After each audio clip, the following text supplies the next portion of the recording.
إنه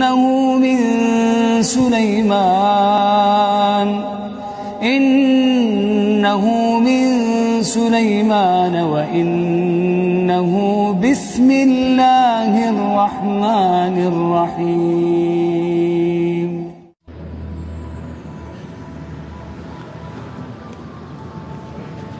Bismillahirrahmanirrahim. Assalamualaikum warahmatullahi wabarakatuh.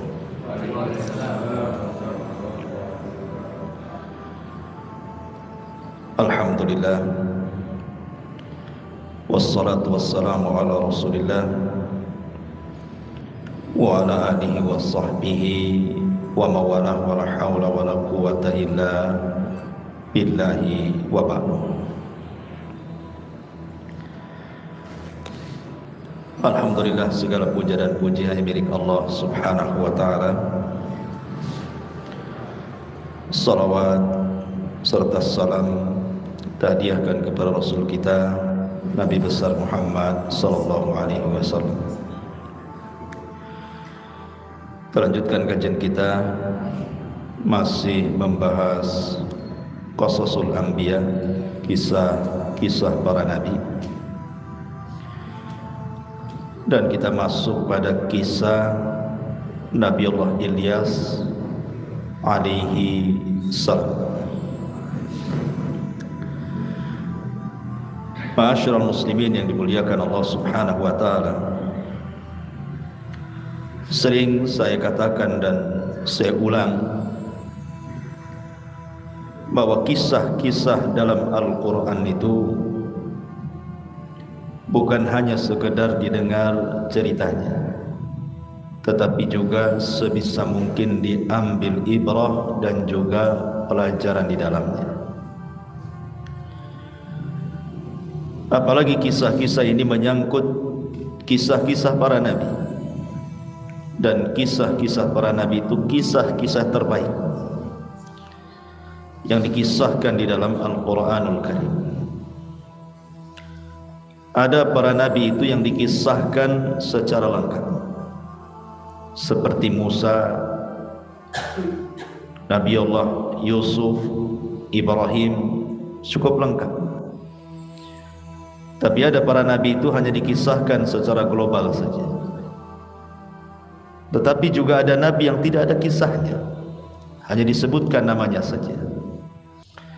Lah, kisah Nabi Allah Ilyas ini memang tidak rinci dalam Al-Quran, hanya dikisahkan di 2 ayat dalam Al-Quranul Karim.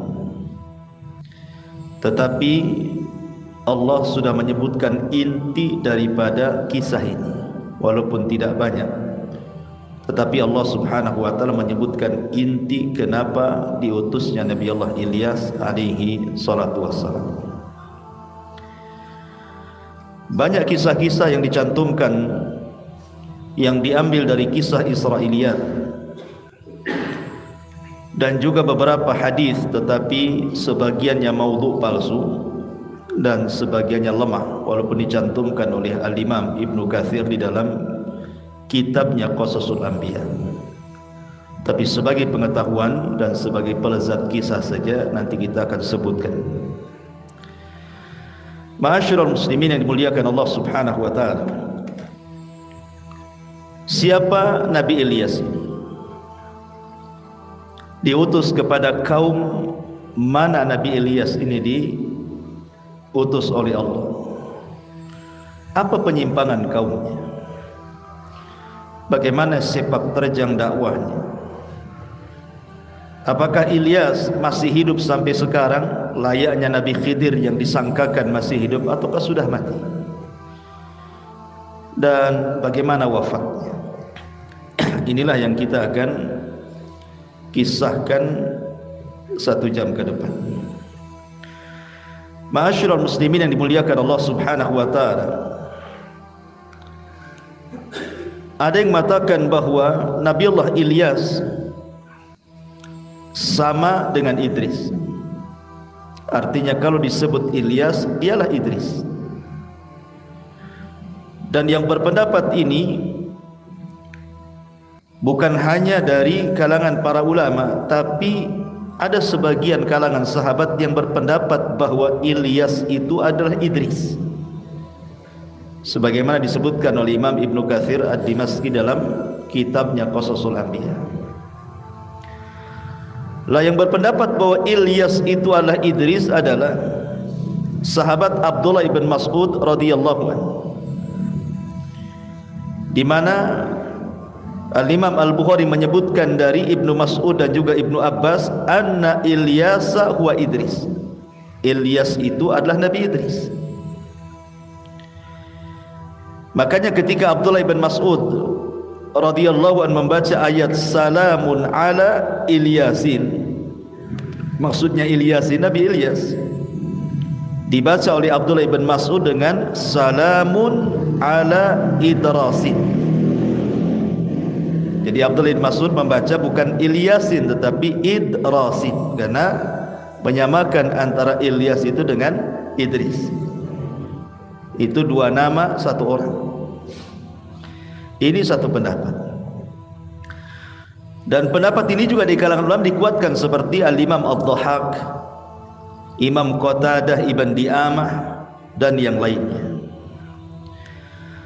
Tetapi Al-Imam Ibnu Katsir rahimahullahu taala, walaupun dia menyebutkan pendapat ini, beliau tidak merojehkan pendapat ini, tidak menguatkan pendapat ini. Beliau hanya menguatkan pendapat bahwa Ilyas dengan Idris itu dua orang yang berbeda. Idris sendiri, Ilyas sendiri maksudnya. Dan ini yang sahih wallahu a'lam. Sebab nanti turunannya akan terbahas apakah Ilyas ini termasuk nabi-nabi Bani Israel atau bukan. Kalau Ilyas itu adalah Idris, berarti Ilyas itu bukan nabi-nabi Bani Israel, karena Idris ini muncul jauh sebelum Israel diutus. Idris itu mendekati masanya Nabi Adam alaihi salatu wassalam. Adam, Syith, Idris, kan itu ya susunannya. Tetapi ada juga yang mengatakan, bagi yang mengatakan bahwa Ilyas bukan Idris, berarti Ilyas adalah nabi dari nabi-nabi Bani Israel. Dan ini yang kuat. Ada yang mengatakan bahwa dia diutus setelah masanya Yusa ibn Nun dan setelah masanya Nabiullah Hazkiel yang sudah saya ceritakan di sini, tentang kematian manusia karena penyakit taun. Diutus kepada mereka Nabi Hazkiel. Lah setelah wafatnya Hazkiel ini, diutuslah Nabi Ilyas. Tapi ada juga yang mengatakan bahwa Ilyas ini diutus setelah eranya Nabiullah Sulaiman. Jadi setelah Nabiullah Sulaiman meninggal dunia, kemudian pecah kerajaannya menjadi kerajaan Yahudi dan kerajaan Israel. Kemudian akhirnya turunan Bani Israel bercanggah satu dengan yang lainnya, berselisih, lah diutuslah Ilyas kepada mereka. Wallahu alam, karena memang waktu-waktu yang ditetapkan kan tidak ada nas-nas yang valid tentang ini, baik secara Quran ataupun secara hadis Nabi SAW, hanya diambil dari kisah-kisah Israiliyat masalahnya. Jadi kita nggak bisa menentukan waktunya kapan diutus, tapi kita perlu diimani saja bahwa ada seorang nabi namanya Ilyas, diutus oleh Allah Subhanahu wa taala sebagai rasul. Karena berbeda, ada yang mengatakan bahwa Ilyas ini bukan hanya sekedar nabi, tapi dia rasul. Alasannya kenapa? Karena Nabi Ilyas itu diutus bukan hanya kaumnya yang menentang, tapi raja-rajanya menentang. Jadi rajanya juga ikut tentang gitu. Padahal hampir semua Bani Israel itu, nabi-nabi yang diutus kepada Bani Israel itu, semuanya itu mengacu kepada syariat Musa. Semua nabi-nabi Bani Israel itu acuannya kepada syariat Musa, Taurat. Tidak ada yang baru bagi mereka, kecuali diutusnya Isa bin Maryam dan diturunkan Injil, baru ada syariat baru. Beberapa yang ada di Taurat dihapus oleh Injil. Tetapi walaupun demikian, Injil sendiri adalah penyempurna Taurat. Tetap saja asalnya Taurat. Injil ini hanya penyempurna saja. Tapi karena ada beberapa hukum dalam Taurat dihapus oleh Injil, makanya kemudian Isa alaihi salatu wassalam dikatakan sebagai Rasul karena membawa syariat baru. Dan Syekh Albani rahimahullahu ta'ala ketika mendefinisikan perbedaan Nabi dan Rasul, dan ini definisi yang paling kuat wallahu alam, jadi kalau Nabi itu diutus kepada kaum yang tidak bertentangan, akidah mereka tidak bertentangan, jadi Nabi itu yang diutus untuk mengingatkan saja. Tapi kalau Rasul itu diutus kepada kaum yang menentang Rasulnya. Lah Ilyas ini kaumnya menentang, rajanya pun menentang. Makanya sebagian ulama mengatakan Ilyas ini bukan hanya seorang nabi, tapi juga dia Rasul. Wallahu a'lam. Ma'asyiral muslimin yang dimuliakan Allah Azza wa Jalla, baik kita akan sebut kisah yang sesuai dengan Al-Quran dulu, baru kemudian kita masukkan beberapa kisah sebagai pengetahuan dari kisah-kisah Israiliyat dan beberapa hadis yang sebagiannya palsu, sebagiannya lemah, sebagai pengetahuan saja bahwa kisah-kisah itu tidak benar, itu maksudnya. Taib, kita masuk dalam kisah Al-Quran dulu.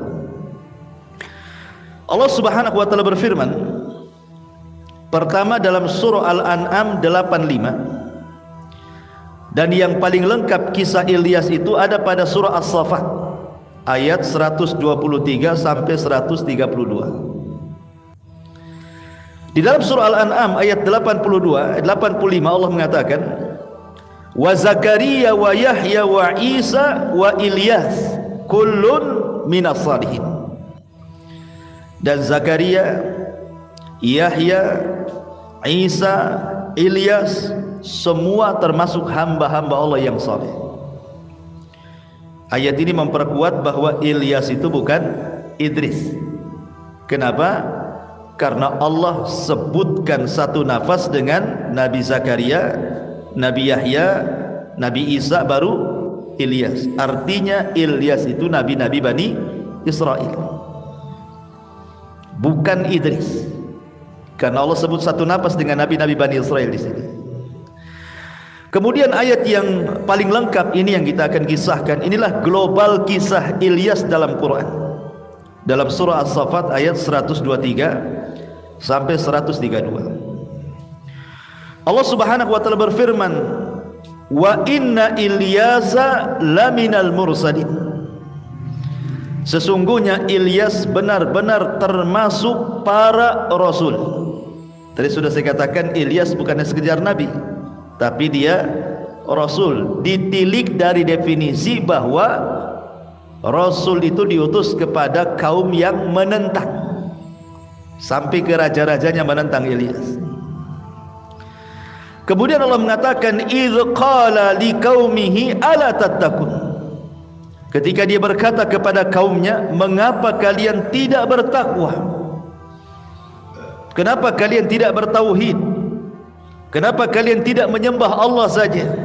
Karena seruan dakwah para nabi sejak zaman Nuh sampai yang terakhir Rasul kita Muhammad sallallahu alaihi wasallam, semua menyerukan u'budullaha wajtanibut taghut. Sembah Allah, tauhidkan Allah, jauhi sesembahan selain Allah alias taghut. Semua dakwah para rasul seperti itu, mendahulukan tauhid.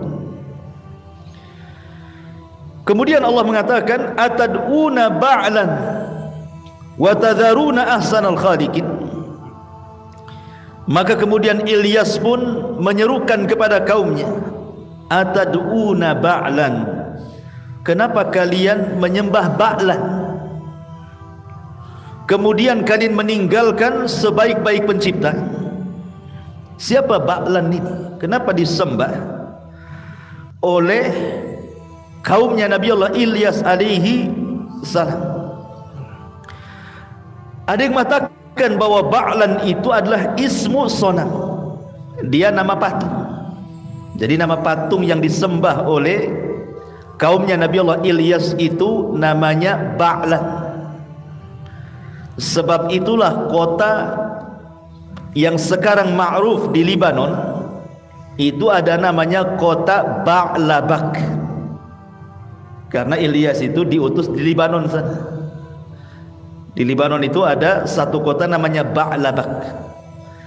Kenapa disebut Ba'labak? Dinasabkan kepada nama berhala yang disembah oleh kaum Ilyas. Jadi ini satu pendapat bahwa Ba'lan itu adalah ismu sonam. Kana li ahli Bak min biladi Syam. Dulu disembah oleh penduduk Syam di satu tempat namanya Bak. Akhirnya menjadi Ba'labak gitu ya. Tapi ada juga yang mengatakan dia adalah ismu sonamin al-Kan'aniyin wa huwa a'dhamu asnamihim.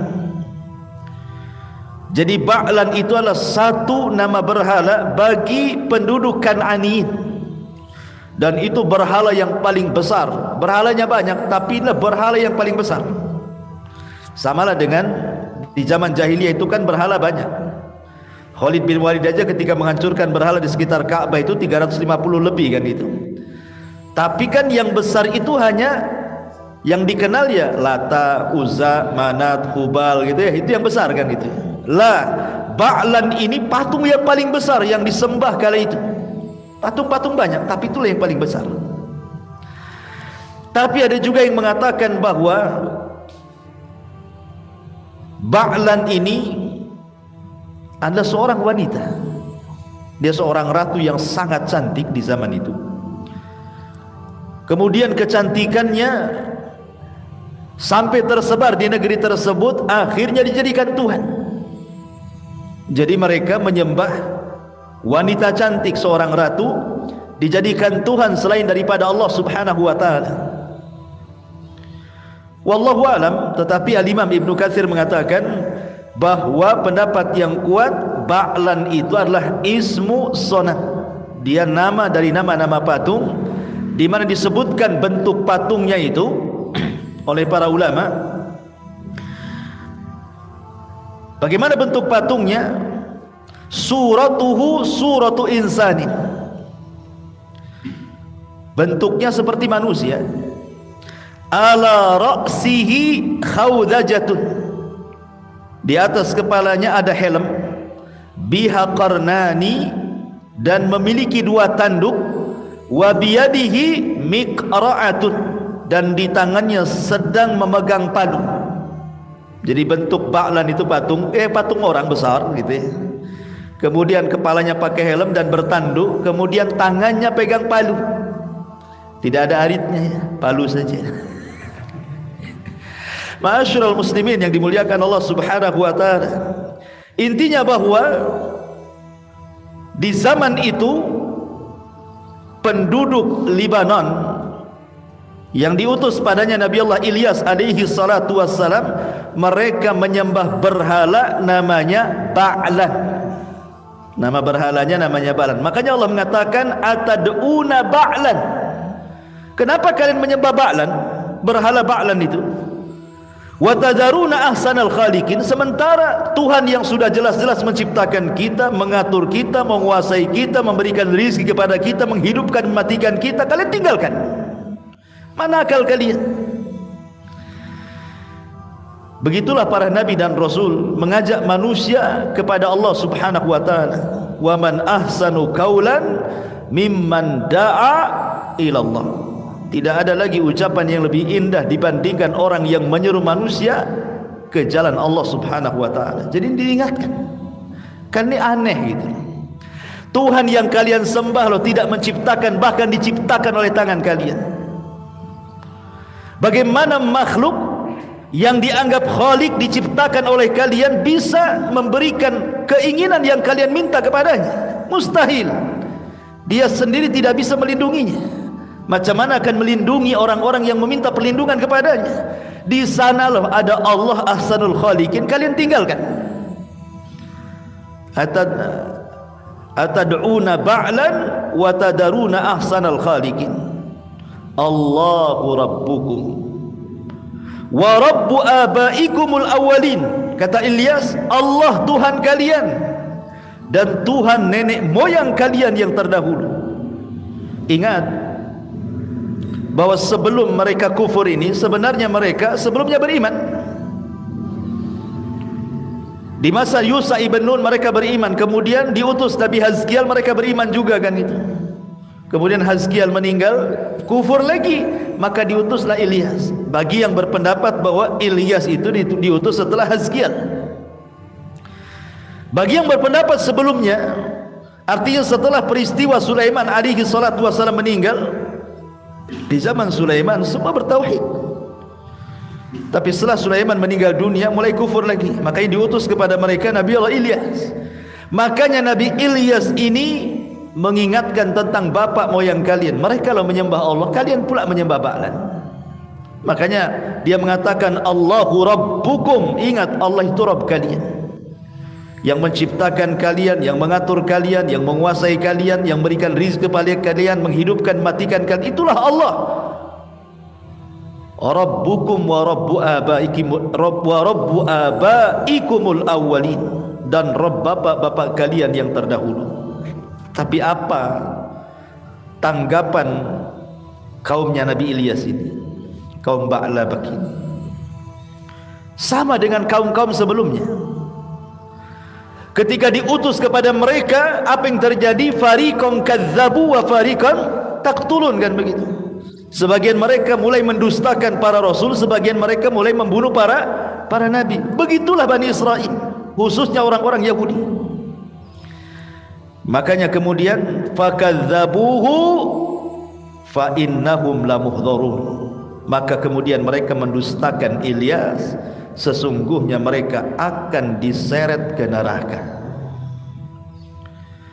Ada yang mengatakan bahwa ketika mereka kemudian tidak mau mengambil seruan Nabi Ilyas, maka Nabi Allah Ilyas alaihi salatu wassalam pun kemudian berdoa kepada Allah subhanahu wa ta'ala untuk ditimpakan kepada mereka paceklik yang berkepanjangan. Akhirnya Allah kabulkan, maka ditimpalah paceklik yang hebat yang berkepanjangan kepada kaum Ba'labak itu. Akhirnya mereka tobat. Setelah tobat mulai lagi ekonominya lancar, kufur lagi. Coba bayangkan, akhirnya ditimpakan lagi azab yang lain. Jadi begitulah adat orang-orang yang diutus para nabi dan rasul sebelum Nabi kita Muhammad sallallahu alaihi wasallam, selalu mendustakan. Dikirim kepada mereka mukjizat pun tidak beriman kepada Allah azza wajalla. Karena ada yang mengatakan, memang tidak ada riwayat yang jelas, ya mungkin riwayat Bani Israel ya, Israiliyat, bahwa di antara mukjizat Nabi Allah Ilyas ini, dia bisa menghidupkan orang mati. Sama dengan Nabi Isa juga menghidupkan orang mati dengan izin Allah, kan gitu. Kemudian bisa memadamkan api, ya, cukup diperintahkan saja padam atas izin Allah subhanahu wa ta'ala. Kemudian juga menahan hujan, tentu atas izin Allah subhanahu wa ta'ala. Termasuk juga inzalul ghaith ba'da an amana ba'du qaumahu. Setelah beriman, dia minta kepada Allah untuk diturunkan hujan-hujan, dan begitu seterusnya. Tetapi mukjizat-mukjizat yang ditampakkan Ilyas kepada kaumnya, tetap saja mereka berdusta kepada nabinya. Makanya Allah mengatakan fakadzabuhu fa innahum lamuhdharun. Mereka pun kemudian mendustakan Ilyas, sesungguhnya mereka akan diseret ke neraka. Kemudian Allah mengatakan illa ibadallahil mukhlasin, kecuali hamba-hamba Allah yang terpilih, kecuali pengikut-pengikut Nabi Ilyas yang ikhlas, yang tidak menyembah Ba'lan dan hanya menyembah Allah saja. Kemudian Allah katakan wa tarakna alaihi fil akhirin, kami mengabadikan untuknya pujian bagi orang-orang yang datang kemudian. Ilyas walaupun sudah tidak ada, tetap dikenang dan dipuji. Sampai banyak orang yang namanya Ilyas. Kenapa orang yang namanya Ilyas? Pak Ilyas, mana Pak Ilyas? Kan itu. Ya karena memang dipuji namanya. Sampai banyak orang yang dikasih nama Ilyas kan itu. Karena Allah mengatakan wa tarakna alaihi fil akhirin, dan kami mengabadikan untuknya pujian pada orang-orang yang datang kemudian. Dipuji-puji, Islam memuji Ilyas, dia seorang nabi dan rasul dan begitu seterusnya. Bahkan ahli kitab pun memuji. Ya. Salamun ala Ilyasin. Sesungguhnya keselamatan atau salam sejahtera atas Ilyas dan kaumnya. Ada sebagian penafsiran Ilyasin di situ maksudnya keluarga Nabi. Seperti yang dikatakan Imam Ibnu Katsir rahimahullahu taala, maksudnya Ilyasin di sini adalah keluarga Nabi sallallahu alaihi wasallam, karena ada yang menganggap salah satu nama Nabi itu adalah Yasin dan Toha. Makanya kita sering mendengar ada solawat yang memanggil-manggil Yasin dan Toha kan, ala Yasin Habibillah, ala Toha Rasulillah kan ya.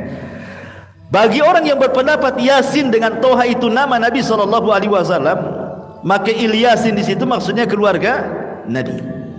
Tapi pendapat ini dibantah oleh Imam Ibnul Qayyim rahimahullahu ta'ala dan ulama muhakkikun, ulama ahli tahqiq, bahwa Yasin dengan Toha itu bukan nama Nabi.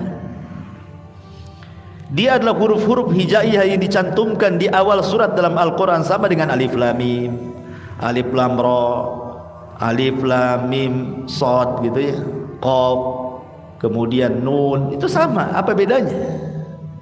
Kenapa? Karena kalau memang Yasin dan Toha itu adalah nama Nabi SAW, harusnya harokat yang dibaca bukan Yasin tapi Yasinun gitu ya.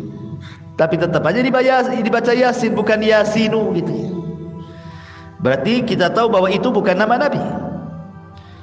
Yang kedua, tidak ada hadis yang mengatakan bahwa Yasin itu nama Nabi SAW. Di sana ada nama Muhammad, Ahmad, Hashir, Akib, ada.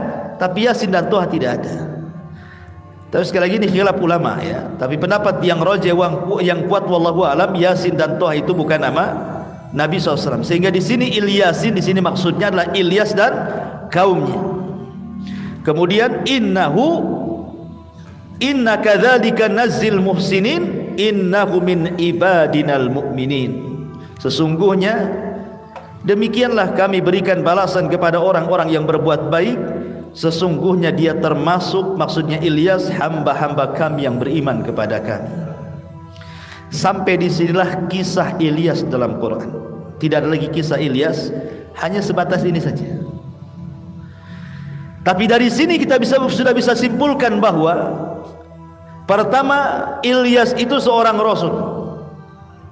Yang kedua, diutus kepada kaum Ba'labak dan mengingkari sesembahan Ba'lan yang disembah oleh kaumnya. Yang ketiga, sunnah kauniyah, kaumnya mendustakan Ilyas. Yang keempat, Allah kirim azab kepada mereka. Dari sini banyak pelajaran bahwa setiap dai hendaklah mencontoh para nabi, baik rasul kita atau nabi-nabi sebelumnya, bahwa inti berdakwah itu adalah menyampaikan tauhid. Dan nanti kalau anda menyampaikan tauhid, pasti, bukan kemungkinan lagi, pasti ada yang akan menentang. Ada yang menerima, ada yang menolak. Itu sudah wajar. Karena para nabi sebelumnya juga sama. Kalau di tangan mereka mukjizat yang luar biasa masih juga ditolak, apalagi kita tak ada mukjizat pula. Ingin diterima pula dakwahnya. Ya, tetapi yakin bahwa menyampaikan tauhid itu semulia-mulianya dakwah, karena itu adalah dakwah yang diemban oleh seluruh para nabi dan rasul. Ma'asyiral muslimin yang dimuliakan Allah Azza wa Jalla. Baik, kita masuk pada beberapa kisah yang disebutkan oleh ahli sejarah dan beberapa riwayat, di mana riwayat ini sebenarnya tidak ada yang sahih. Tapi tidak apa-apa, sebagai pengetahuan kita akan kisahkan. Ma'asyiral muslimin yang dimuliakan Allah Azza wa Jalla, ada yang mengatakan bahwa Nabi Allah Ilyas alaihi salatu wassalam itu ketika kaumnya sudah mulai mendesak dia, mendustakan dakwahnya, kemudian juga hampir dibunuhnya, dikerahkan pasukan untuk membantainya oleh raja yang zalim itu, sesak dadanya. Dari situlah kemudian dia ingin mati. Maka dijelaskan oleh Wahab ibn Munabbih, dan ini riwayat dicantumkan oleh Imam Ibnu Katsir di dalam kitabnya Qasasul Anbiya, annahu lama da'a rabbahu azza wa jal an yaqbidahu ilaihi, ketika dia berdoa kepada Allah untuk dicabut nyawanya, lima kadzabuhu wa adauhu, faja'athu dabbatun launuha launun nari faraqibaha wa ja'alallahu lahu rishan wa albasahun nur. Maka tiba-tiba ketika dia sudah mulai didustakan dan disakiti kaumnya, maka Allah datangkan kepada Ilyas ini sebuah kendaraan berupa binatang melata, warnanya seperti warna api. Kemudian Allah Subhanahu wa taala menjadikan tunggangan ini sebagai tunggangan Ilyas. Kemudian Allah pasangkan kepada Nabi Ilyas itu sayap. Allah kasih sayap di belakang punggung Ilyas itu. Kemudian diberi pakaian berupa cahaya. Kemudian waqata anhu ladzatul mat'ami wal mashrab, sejak itulah dia tidak makan dan minum. Hebat kan? Tak makan dan minum, gak lapar gak haus.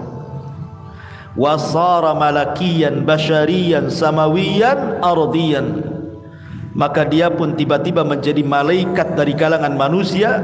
Dia bisa terbang ke langit, bisa jalan-jalan di bumi. Ya. Kemudian wa ausa ila Ilyas ibn Akhtub, kemudian dia pun mewasiatkan kepada Ilyas nabi setelahnya dengan wasiat-wasiat kenabian dan untuk meneruskan perjuangannya. Karena nanti setelah Ilyas diceritakan Ilyasa. Ya. Ada yang mengatakan Ilyasa itu anak paman daripada Ilyas. Taib. Ma'asyiral muslimin yang dimuliakan Allah Azza wa Jalla, kata Imam Ibnu Katsir, fa fi hadza nazarun. Riwayat seperti ini tidak dikenal dalam redaksi-redaksi hadis dalam Islam. Ini ada kritikan ulama. Boleh jadi kisah ini berasal dari kisah Israiliyah, tidak bisa kita benarkan secara mutlak, tidak bisa pula kita dustakan secara mutlak. Ya, kita sisipkan sebagai pelezat kisah namanya. Karena kita sudah ada di Quran, cukuplah kisah itu dalam Al-Quran saja sudah cukup. Ya. Ini satu riwayat. Riwayat yang kedua, Al-Imam Makhul ibn Ka'ab pernah mengatakan, arba'atu anbiya ahya, ada 4 nabi itu masih hidup sampai sekarang. Ada 4 nabi yang masih hidup sampai sekarang. Ithnani fil ardi wa ithnani fis sama, katanya. Yang 2 hidup di langit, yang 2 hidup di bumi, sampai sekarang masih hidup. Adapun yang 2 hidup di bumi, kemudian dijelaskan Ilyas wa Khadir. Nabi Ilyas dan Nabi Khidir itu masih hidup tuh, dua-duanya belum mati. Adapun yang hidup di langit Idris wa Isa alaihi salam. Adapun yang di langit adalah Idris dan juga Isa alaihi salatu wassalam. Kemudian disebutkan oleh Imam Ibnu Katsir rahimahullahu taala dari riwayat Makhul ibn Ka'ab ini, yang hebatnya adalah anna Ilyasa wal Khadira yajtami'ani fi kulli amin. Jadi Ilyas dengan Khadir ini setiap tahun ada reuni, ketemu. Ya. Fi syahri Ramadan bi Baitil Maqdis. Kapan itu ketemuan Ilyas dan Khadir itu? Di bulan Ramadan di Baitul Maqdis. Setahun sekali mereka ketemu, berdua ngobrol tuh. Wa annahuma yahujani kulla sanatin, dan keduanya selalu haji berdua setiap tahun. Wa yashrabani min zamzam syurbatan takfihima ila mithliha minal amil muqbil, dan keduanya minum dari air Zamzam yang dengan air Zamzam itu cukup untuk mengenyangkan sehingga dia tidak perlu makan minum sampai tahun depan. Sekali minum Sampai tahun depan tak makan tak minum lagi. Mantap ya kan? Ya. Kemudian kata Imam Ibnu Katsir rahimahullahu taala mengatakan, lam yasih syai'un min dzalik. Tidak ada yang sahih. Khabar seperti tidak sahih. Masalahnya ketika kemudian ada yang kemudian mengambil riwayat ini, terjadilah kisah-kisah dan cerita-cerita aneh kan jadinya. Khidir masih hidup, Ilyas masih hidup. Akhirnya banyak orang yang ketemu Nabi Khidir katanya ada di mana itu? Di belakang padang katanya, di atas perahu katanya. Saya dengar cerita itu. Ada orang ketemu Nabi Khidir di belakang padang, lagi naik di atas perahu katanya. Macam-macam ceritanya. Terakhir dia membuat pertemuan di hotel di mana? Hotel tingkat berapa kan? Jadi antum kalau ikut ajaran itu, nanti antum daftar, nanti akan berjumpa dengan Nabi Khidir dan antum dapat tazkiyah. Ya, bayangkan bisa diundang ke hotel pula. Ya kan? Banyak kisah aneh-aneh akhirnya kan. Karena binaan ala annal Khadir wal Ilyas ahya. Ya, karena dalilnya adalah ketika kita katakan Ilyas dan Khadir masih hidup, akhirnya banyak cerita-cerita kan. Aneh-aneh akhirnya cerita-cerita itu. Karena begini, ikhwatul fillah muliakan Allah Azza wa Jalla. Imam Ibnu Katsir sendiri yang menukilkan riwayat ini, beliau mengatakan apa? Annal Khadira mata wa kadzalika Ilyas alaihi wassalam. Imam Ibnu Katsir mengatakan yang betul Khidir itu mati, Ilyas juga mati. Ini yang mengatakan bukan Abu Umairah, Ibnu Katsir. Dia mengatakan seperti itu. Dan para ulama yang lain yang mengatakan bahwa keduanya meninggal, mana dalilnya? Satu, zahir daripada ayat Al-Quran surah Al-Anbiya 34. Allah mengatakan, wa ma ja'alna li basyarin min qablikal khulda afa immitta fahumul khalidun. Kami tidak menjadikan hidup abadi bagi seorang manusia pun sebelum kamu wahai Muhammad, maka jika kamu mati apakah mereka tetap hidup? Mustahil. Nabi di usia 63 tahun meninggal, masa mereka masih hidup? Gitu maksudnya. Artinya kalau Nabi SAW meninggal, mereka juga meninggal. Itu satu. Yang kedua, tidak ada satupun hadis yang sahih yang menyatakan Khidir dan Ilyas itu masih hidup. Tidak ada. Sebagaimana dinyatakan Imam Ibnu Katsir tidak sahih, maudhu. Ya. Yang ketiga, andai kata, taruhlah kita katakan Khidir masih hidup, Ilyas masih hidup. Anda baca surah Al-Imran 81. Wa idh akhadallahu mitsaqan nabiyyina lama ataitukum min kitabin wa hikmatin thumma ja'akum rasulun musaddiqun lima ma'akum la tu'minunna bi wa la tansurunna qala aqrartum wa akhadtum ala dhalikum isri qalu aqrarna fashhadu wa ana ma'akum minasyahidin. Perhatikan ayat ini. Seandainya mereka masih hidup, perhatikan ayat ini. Ingatlah ketika Allah mengambil perjanjian kepada seluruh para nabi. Ingat, Allah membuat perjanjian kepada seluruh para nabi. Apa perjanjiannya? Sesungguhnya apa saja yang aku berikan kepadamu berupa kitab ataupun hikmah, kemudian datang kepadamu seorang rasul, maksudnya rasul kita Muhammad sallallahu alaihi wasallam, yang membenarkan apa yang ada pada kalian, akankah kalian akan sungguh-sungguh beriman kepada nabi tersebut, maksudnya Nabi Muhammad, dan menolongnya? Maka mereka para nabi mengatakan, ya, kami mengakuinya, kami akan siap kalau nabi itu muncul, kami akan beriman dan menolongnya. Maka Allah katakan, fashhadu wa ana ma'akum minasyahidin. Kalau begitu saksikan, hei para nabi, aku menjadi saksi bagi kalian. Dari sini menunjukkan bahwa seluruh para nabi terikat apa? Perjanjian. Kalau muncul Nabi SAW, mereka akan melakukan dua hal, beriman dan menolong. Kan begitu zahir surah Al-Imran ayat 81 ini. Pertanyaan pun muncul. Nabi SAW pernah melakukan peperangan dan hampir kalah. Lihat perang Badar, walaupun menang, tetapi Rasul sempat khawatir di malam harinya sampai mengatakan Allahumma in tahlik hadhil isabah falan tu'bad abada. Ya Allah, kalau kau hancurkan kelompok yang sedikit ini, kau enggak akan ada yang menyembah lagi. Pertanyaannya, di mana Khidir di perang Badar? Satu. Perang Uhud kalah. Mana Khidir di perang Uhud? Perang Ahzab kalah. Mana Khidir di perang Ahzab? Nabi SAW ketika dakwah ke Taif dilempari sampai berdarah-darah. Mana Khidir? Mana Ilyas? Ilyas di Al-Fajri Ustaz. bukan Pak Ilyas ya. Jadi Ilyas, mana Nabi Ilyas, Nabi Khidir itu? Coba, nggak ada kan? Berarti apa? Berarti mereka sudah meninggal. Sebab kalau mereka masih hidup, la tu'minun nabihi walatan suranna, kan begitu ayatnya dalam Al-Imran 81. Mereka pasti beriman kepada Rasul, mereka pasti menolong Rasul. Di mana Khidir saat Rasul kesulitan? Di mana Ilyas? Di mana? Kalau kita katakan mereka masih hidup, gitu maksudnya, paham ya? Ini yang ketiga. Yang keempat, ya, berita dari Nabi SAW bahwa pada ujung 100 tahun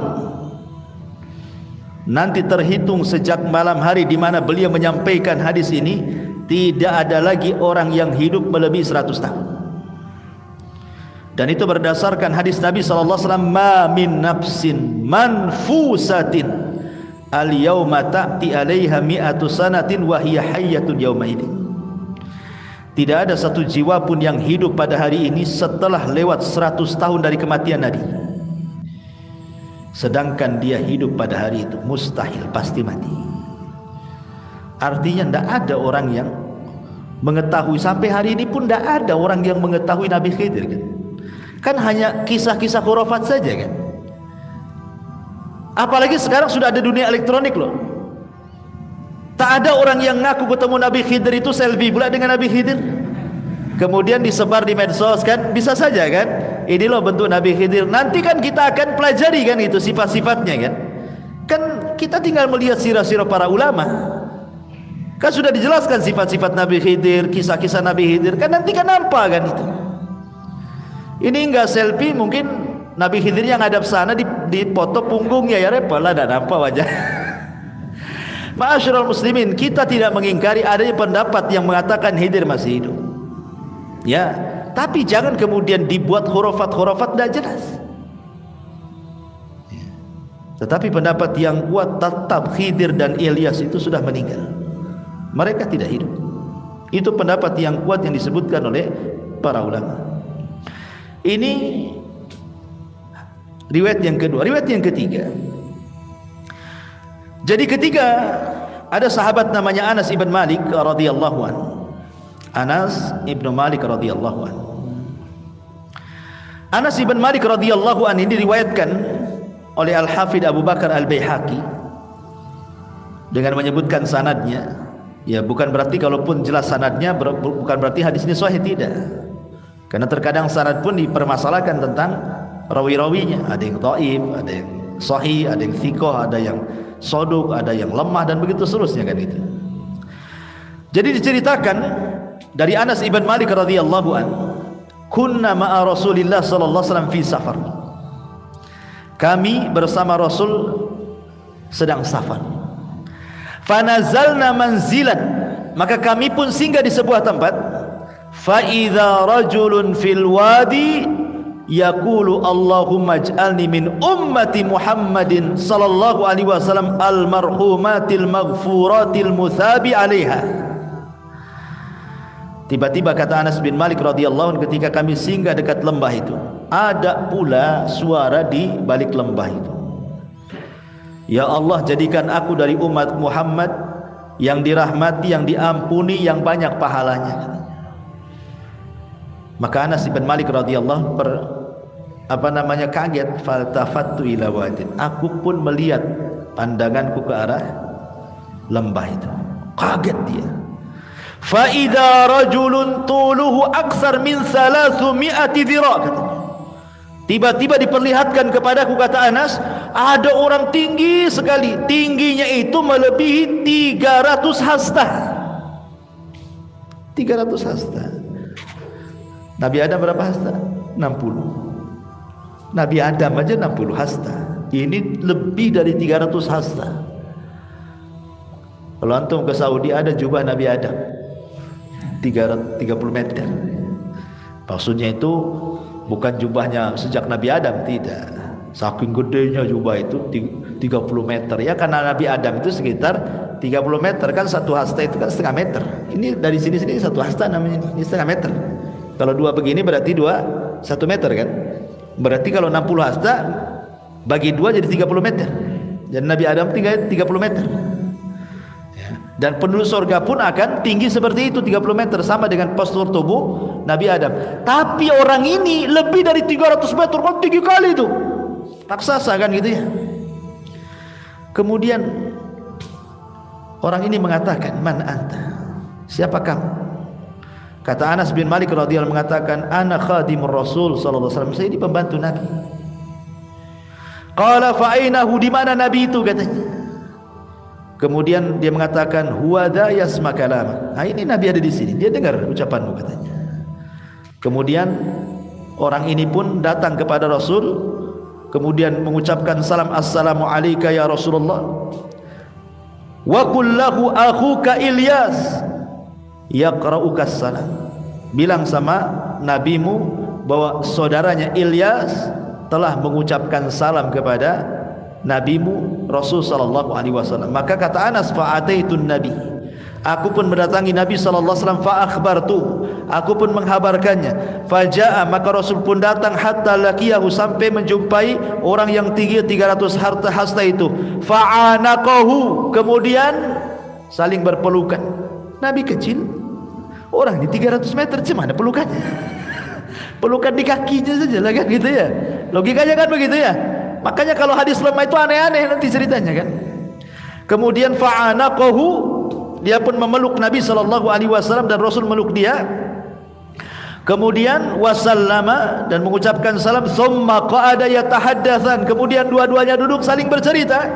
Faqala lahu ya Rasul, maka orang ini mengatakan, ya Rasulullah, inni ma aqulu fi sanatin illa yauman. Aku belum makan loh sejak setahun kemarin sampai sekarang. Aku belum makan dari tahun kemarin sampai sekarang, katanya. Kemudian dia mengatakan apa? Hada yaumu fitri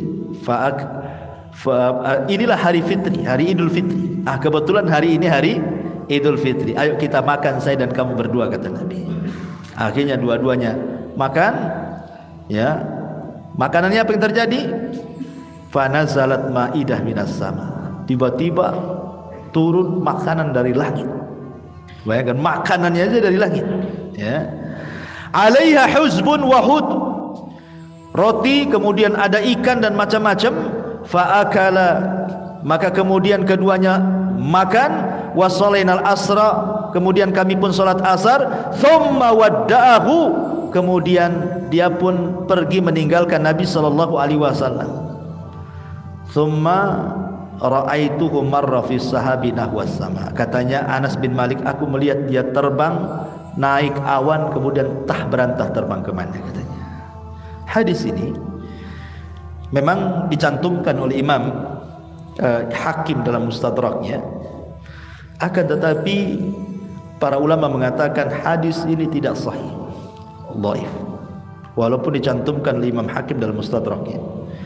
Kenapa? Karena akan bertentangan dengan hadis Nabi sallallahu alaihi wasallam di mana Rasul mengatakan, innallaha khalaqa Adam tuluhu sittuna dhira'an fis sama. Sungguhnya Allah menciptakan Adam, panjangnya 60 hasta ke langit. Ila angqal, sampai sabdanya, thumma lam yazalil khalqu yanqusu hatal an. Kemudian makhluk itu akan terus berkurang sampai hari ini. Ilyas ini turunan Adam. Dan Rasul mengatakan Adam saja tingginya 30 hasta, 30 meter atau 60 hasta. Sementara makhluk setelahnya akan berkurang, baik posturnya ataupun usianya makin pendek kan. Masa Ilyas sampai 300 hasta melebihi bapak nenek moyangnya? Kan mustahil kan, enggak masuk di akal. Makanya riwayat ini tidak benar, menyelisih riwayat yang sahih. Riwayat ini la yasih, tidak sahih, tidak bisa dijadikan pegangan. Menceritakan postur Ilyas itu sampai 300 hasta itu, ini adalah batil, la yasih syai'un minha, tidak dianggap sahih. Ya, jangan kemudian dinasabkan kisah ini kepada Nabi sallallahu alaihi wa ala alihi wasallam. Intinya ma'asyiral muslimin yang dimuliakan Allah azza wajalla, jadi ada yang mengatakan ketika Nabi Ilyas ini terus berdakwah, kemudian ditentang oleh raja dan kaumnya, ada yang mengatakan dia bersembunyi. Di mana dia bersembunyinya? Ada yang mengatakan dia bersembunyi di sebuah gunung di daerah Urdun, Yordania, di mana tempat itu sampai sekarang disucikan oleh orang-orang Yahudi ataupun Nasrani, gunung itu, karena katanya di situ Ilyas bersembunyi. Ada yang mengatakan 10 tahun bersembunyi di situ, sampai ketika 10 tahun bersembunyi, kemudian dia turun gunung, kemudian raja zalim itu meninggal. Kemudian Ilyas pun menawarkan kepada raja barunya untuk masuk Islam, akhirnya masuk Islam. Kemudian semua manusia masuk Islam. Ini sebagaimana disebutkan oleh Al-Imam Ibn Abi Dunya, yang dinukilkan oleh Imam Ibn Katsir rahimahullahu ta'ala dalam kitabnya Al-Qasasu Al-Anbiya, kisah-kisah para nabi. Wallahu alam, ini sekelumit dari kisah Ilyas alaihi salatu wassalam. Adapun faedah yang bisa kita petik mungkin ya, pertama, bahwa dalam kisah ini ada tahdzirun min maksiatillah wa minasyirki bihi. Ada peringatan tidak boleh seseorang bermaksiat kepada Allah dan melakukan kesyirikan, sebab itu adalah pengundang azab. Makanya kaum Ba'lan ketika menyembah patung Ba'al, datang azab kepada mereka. Yang kedua, tadzkirun nas biwahdaniyatillah ta'ala, mengingatkan manusia tentang keesaan Allah. Makanya Ilyas mengatakan apa? Atad'una ba'lan, kenapa kalian menyembah Ba'lan dan meninggalkan ahsanul khaliqin, kan itu, meninggalkan Rabb yang paling baik. Menunjukkan diingatkan tentang tauhid, keesaan Allah Subhanahu wa taala. Kemudian yang ketiga, anna 'alal muslim al-amru bil ma'ruf wan nahyu 'anil munkar. Kewajiban seorang muslim tidak boleh membiarkan kemungkaran, tapi dicegah, dan mengajak manusia kepada kebaikan dan sabar seperti sabarnya para nabi.